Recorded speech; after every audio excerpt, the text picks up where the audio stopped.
शेवटच्या क्षणी माझ्या राणी साहेबांनी शंभूराजांना आपल्या नजरेआड नाही होऊन दिलं. का माहितीये,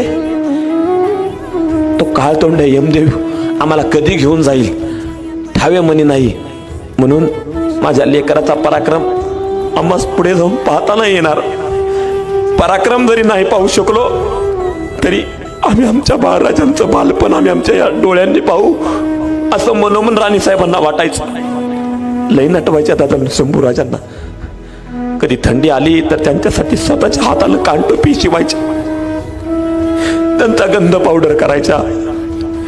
माझ्या शंभूराजांच्या डोळ्यात काजळ घालायची ती माऊली. विचार करा, ज्यावेळेस सईबाई राणी साहेब बाल शंभूराजांच्या डोळ्यात आनंदानं ज्यावेळेस काजळ भरत असतील त्यावेळेस त्या राणी साहेबांना काय ठांगपत्ता होतो की जे शेवटचं मी शंभूराजांना या दिवसात बघते, या लेकराला मी आज न उद्या सोडून जाणार आहे, आजाराने मला ग्रासलंय, पण ज्या डोळ्यात मी काजळ घालते त्याच माझ्या लेकराचे तो औरंगजेब खूप नेली माझे शंभूराजांचे डोळे जाळून काढील. हे कुठं मनी होतो. ज्या शंभूराजांना बोटाला धरून चालायला शिकवलं राणी साहेबांनी राजगडावरती, त्या राणी साहेबांना कुठं माहिती होतो की माझ्या लेकराला ज्या बोट धरून मी शिकवते ती बोट सुद्धा तो नराधम औरंगजेब कापून टाकणार.